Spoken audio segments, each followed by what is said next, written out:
sejam muito bem-vindos novamente ao nosso canal sobre o nosso papo, aonde já tem um nome, só a gente sabe. E aqui a gente vai compartilhar com vocês coisas que só a gente sabe.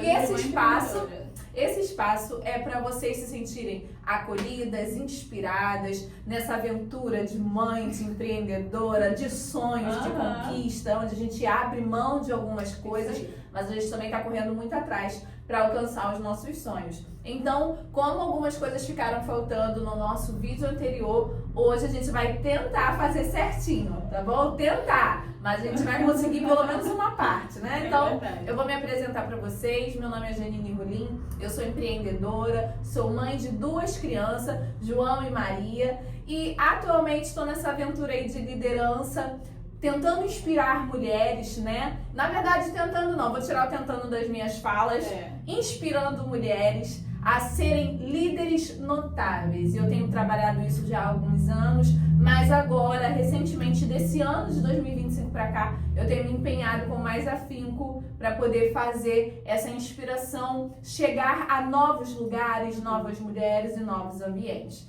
E a Andressa também tem trabalhado aí no seu nicho e eu vou deixar ela se apresentar, tá bom? Ela foi muito boa, gente. Agora deixa eu correr atrás do meu prejuízo aqui. Olá, meu nome é Andressa Assunção, sou casada, tenho 2 filhos também. Nossa, nossa vida é muito parecida. Temos 2 filhos. Temos 2. A gente tem 2 filhos, realmente, mas ela tem os delas, eu tenho o meu. Ai, gente, olha.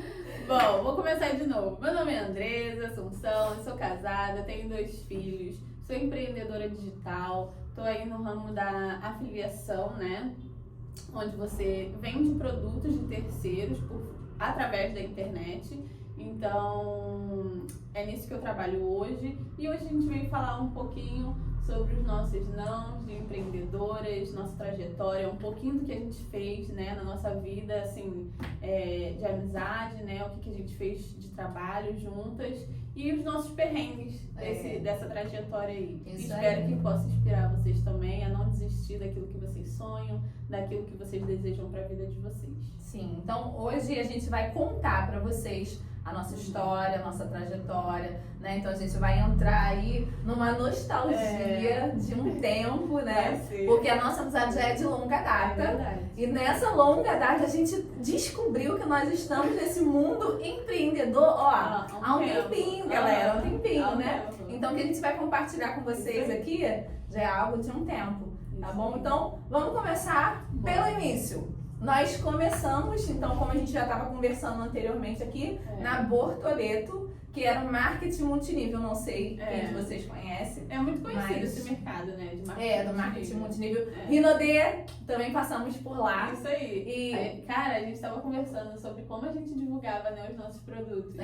A gente comentou aqui que nessa época, não muito distante, porque senão vai ficar parecendo que a gente é velha, não muito distante, não tinha status, não tinha Instagram com story, né, que o pessoal costuma hoje compartilhar lá seus produtos, o que tá vendendo, e não tinha. Eu até perguntei pra ela assim, cara, como é que a gente fazia isso? Eu não consigo nem lembrar, porque hoje as coisas estão tão práticas, assim, a gente faz, né? A internet veio pra facilitar a nossa vida, né? Não, e o interessante é a gente não saber, tipo, cara, como é que eu fazia isso? Como é que existia essa possibilidade? Era muito difícil, né, cara?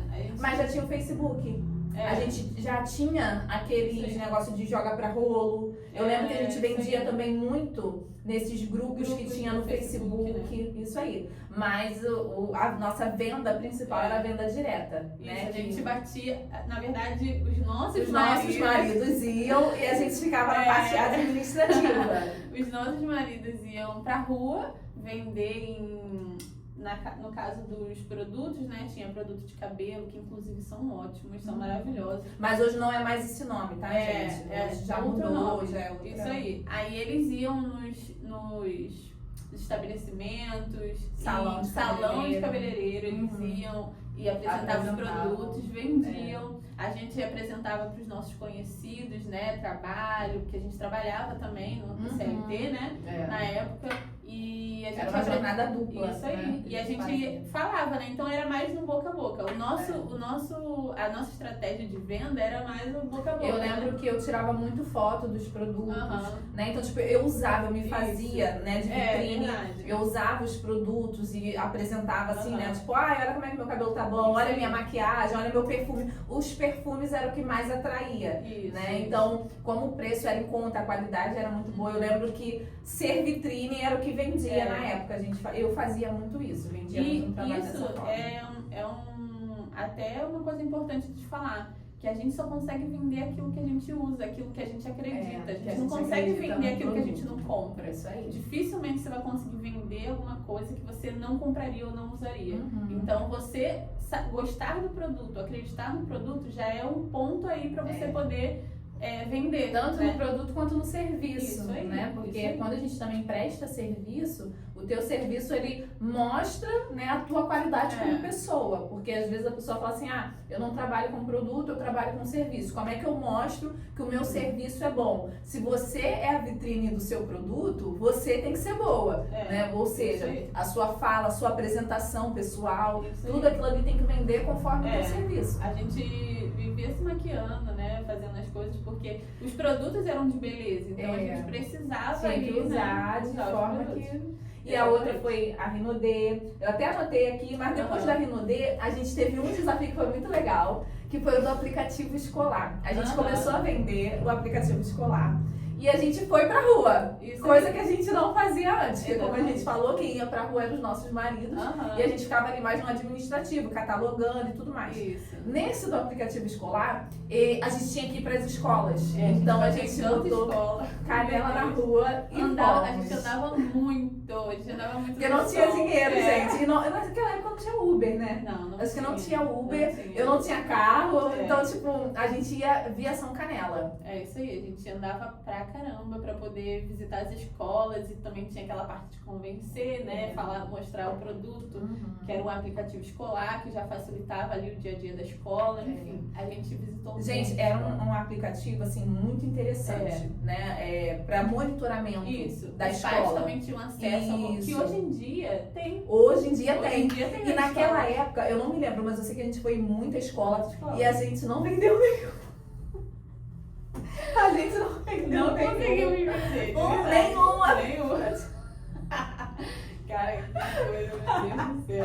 Mas eu não sei se a perspectiva dos diretores, né, dos responsáveis da escola, se eles não tiveram naquela época uma perspectiva, porque era muito barato. Importância, né? Era muito barato. O aplicativo a gente vendia a R$1 por aluno, né? Porque a pessoa ela escolhia quantos alunos ela queria cadastrar, porque ele funcionava no sistema da escola. Então, os pais compravam ali o monitoramento do filho, né? E funcionava com R$1 por aluno. Gente, isso é muito barato, né? Tipo, se você for passar na mensalidade, poxa, pra você acompanhar teu filho ali na escola... Mas uma das coisas também que era tipo uma coisa que travava deles comprarem era que tinha muito... Como é o nome daquele negócio que as pessoas não pagam na escola? Mensalidade? Escola que não pública? paga. Não, que não paga mensalidade. Aí tem muita... Não, bolsista? Não, quando a gente ia... Eu esqueci o nome, mas era como se, tipo assim, tinha aquele problema das pessoas não pagarem a mensalidade. Inadimplência. Inadimplência, Aí tinha muito isso. Então, tipo assim, eu acho que... As escolas estavam passando por momentos difíceis por ter muito então, isso, aí eles sempre falavam... Gostavam, né, da ideia. Todo mundo gostava da ideia. O medo da dívida fazia com que eles não assumissem esse risco. Isso né? E tirando assim, o que você tirou de aprendizado dessa época? Desses nãos que a gente teve, mesmo a gente ali dando o nosso melhor. Cara, eu acho que uma das coisas que eu vi o quanto que a gente precisa se melhorar. Melhorar as nossas habilidades, né? Melhorar a nossa fala, melhorar a forma que a gente se apresenta, o poder de convencimento, né? Olhar pra gente o que a gente... Porque hoje em dia eu faço muito isso. Caramba, se eu quero fazer isso, mas não tá dando certo, o que em mim eu posso fazer de diferente. Porque se a gente for olhar para aquela época, a gente foi a primeira vez pra rua vender, né? Então, aquilo era muito novo pra gente. Era óbvio que os nãos seriam certos, gente. Isso aí. A gente não era vendedora, a gente não era, né, tipo, expert em venda. Isso. Então, se talvez o Ricardo, o Hudson tivesse ido, eles tinham vendido. Os nossos maridos, eles são assim. Vendedores. Eles são vendedores. Exatamente. Eles têm uma boa lábia, sabem falar, sabem convencer, entendeu? Então, coisa que a gente já não tinha naquela época, né? Exatamente. Então, isso eu acho que foi uma das coisas que, por mais que a gente conseguisse explicar bem o produto e tudo mais, a gente não conseguia fechar. Não, porque tem a venda, ela tem os seus processos, né? E o fechamento era o nosso problema, né? Então, por a gente não ter, assim, essa técnica do fechamento, a gente não teve sucesso. Mas os nãos ensinaram isso pra gente, né? Que a gente precisava melhorar as questões de técnica. Persistir, né? E venda não é... Hoje eu enxergo a venda, porque depois disso eu continuei vendendo, né? A Andresa entrou em outros ramos e tudo mais, mas eu continuei vendendo diretamente. E eu aprendi que a venda, ela tem um jeito de você... ela tem a técnica para você vender, né? Então, não é sobre ser nato naquilo ali. Você pode não saber fazer, mas você consegue aprender a vender. Isso aí. A venda é ensinável, né? É uma coisa ensinável. Dá para você aprender a vender, mesmo que você não tenha vendido nada. Entendeu? E aí, depois do aplicativo escolar, a gente trabalhou juntas no Guerreiro Mirim. A Andresa trabalhou com a gente lá. Eu fui modelo da Andresa quando ela abriu a loja de roupa dela. Eu vou ver se eu consigo pegar fotos dessa época pra gente poder postar. Não, foi muito legal. Foi muito legal. Eu tinha uma Era loja, divertido. Muito. Eu tinha uma loja de roupa feminina, de moda feminina. Então eu precisava de uma modelo. E assim, a Janine é uma modelo, né? Independente do que ela for fazer, ela é uma modelo. Então, assim, ela fez essa amiga parte... pra isso, né, gente? Ela fez essa parte de ser modelo, né, das minhas roupas. E a gente montou um cenário na casa dela, né, com coisas que ela tinha. Que a gente tinha casa, Aí a gente foi fazendo um cenário ali e tiramos as fotos da loja. Então, assim, foi muito legal. Inclusive, é uma paixão minha, a loja feminina, né? Ela tá com proposta de voltar. Se eu fosse vocês, incentivavam aí. Fala assim, Andresa, vamos lá, tô querendo. Inclusive, um dos nãos, né, que aconteceu, que me fez aprender... na época da loja, uma das coisas que me fez quebrar na loja foi um investimento numa empresa onde era golpe, né? Então, assim, cara, isso me quebrou tanto, porque... Tanto emocionalmente quanto financeiramente. Exatamente. Emocionalmente também, mas assim, financeiramente muito, né? Porque eu tinha pouco recurso, então, assim, eu queria fazer uma coisa... muito bacana, né? Que tivesse um produto com uma qualidade muito boa, né? Eu me lembro disso. A gente estava vendo tudo detalhadamente. Isso aí. Aí uma das coisas, olha, uma das coisas que eu aprendi, você tem que ver todo o registro de todo fornecedor que você tem, que você procura, né? Não é simplesmente, caramba, esse fornecedor tem uma peça linda, maravilhosa. Não é só isso. Você tem que ver tudo. Então, tipo assim, eles foram muito, assim... perfeito, né? Hoje a gente sabe que os golpes estão mais requintados, mais... Tem que analisar muito. Mas uma das coisas que me fizeram quebrar, eu acho que foi a principal das coisas que me fizeram quebrar nessa época, foi esse golpe que eu tomei por conta de pouco recurso, né? Que eu tinha pra começar. Então, isso foi uma coisa que abalou muito. Mexeu muito. Mas isso te ensinou hoje a ser mais criteriosa com fornecedores. Exatamente. Né? Então, isso é uma coisa de muita importância. Eu quero muito voltar. Vamos ver como é que vai ser os próximos Vai voltar, capítulos. né, galera? E o próximo que a gente fez foi o Browneria. É verdade. A gente vendia brownie. É verdade. A gente montamos uma browneria, né? Onde a gente fazia brownie pra vender. E foi um sucesso. Foi um sucesso. A gente parou porque meio... Porque a gente teve filhos. Porque porque os filhos não, porque assim, a gente começou com essa ideia do doce de mãe. Isso. Só que na época não tinha o Hugo. Não tinha. Era a Helena e o João somente, né? E eu já tinha a Maria, gente, mas no caso a Andresa ficava responsável ali pela produção e eu ficava com financiamento. Eu ia na rua, eu comprava, eu fazia toda essa parte ali mais de estética, de compra, de contabilidade, eu resolvia tudo e ela fazia a parte da produção. Só que ela engravidou do Guinho e aí isso acabou mais dando difícil, porque a produção tem tempo, né? Requer tempo de você fazer. Então isso também deu uma... Sim. A gente teve um erro. Tivemos um erro na browneria, que a gente teve um sucesso de vendas na Páscoa. A gente montou a nossa Páscoa, mas a gente cometeu um erro, na verdade, mais de um. A gente vai, eu vou citando aqui, a gente vai vendo quantos vão dar no final. É isso aí. A gente programou essa Páscoa em cima da hora. Eu acho que a Páscoa era em abril ou final de março, né? E a gente começou a planejar ela, tipo assim, em fevereiro, meados de fevereiro. Muito pertinho, a gente comprou as coisas com um valor um pouco bem mais alto, já com dificuldade de achar no mercado, algumas coisas a gente já não estava achando, e o que a gente achou já estava com um valor mais alto. E aí, quando a gente foi repassar esse valor para o público, a gente não conseguiu repassar num valor que a gente tivesse lucro. A gente não teve prejuízo, né? Mas pelo trabalho que deu, pelo desgaste que a gente teve para essa produção, né? A nossa margem de lucro ficou muito baixa. Isso aí. Eu até falei na época com ela, falei assim, amiga, eu errei de não ter calculado melhor o preço final do produto e tudo mais. Mas assim, foi uma sequência, né? A gente errou ali em fazer em cima da hora. E a gente tinha até planejado pro próximo ano, né? Da gente fazer, tipo assim, um catálogo anual, né? Pra gente já saber as datas que a gente teria pra poder trabalhar aqueles produtos. Porque, gente, a Andresa tem mãos de fada. Então, os doces ficavam muito gostosos. Verdade. A gente comprava produtos de qualidade para isso, obviamente, né? Mas, assim, era um sucesso, entendeu? Do gosto maravilhoso. Então, as pessoas compravam com confiança e a gente já sabia que a recompra era certo. Isso aí. Só porque que... as pessoas gostavam muito. Só que aí a gente acabou entrando nesse meio, né? Como ela engravidou, a gente acabou espaçando uma coisa aqui e outra ali. E aí a gente acabou deixando esse projeto de lado. Não foi, assim, uma coisa que dá pra dizer que... tipo, que não deu certo. Não foi algo que não deu certo. Foi algo que a gente abandonou. Né? A gente meio que deixou lá. Porque a gente acabou se envolvendo com outros projetos, né? E aí a gente acabou não dando continuidade.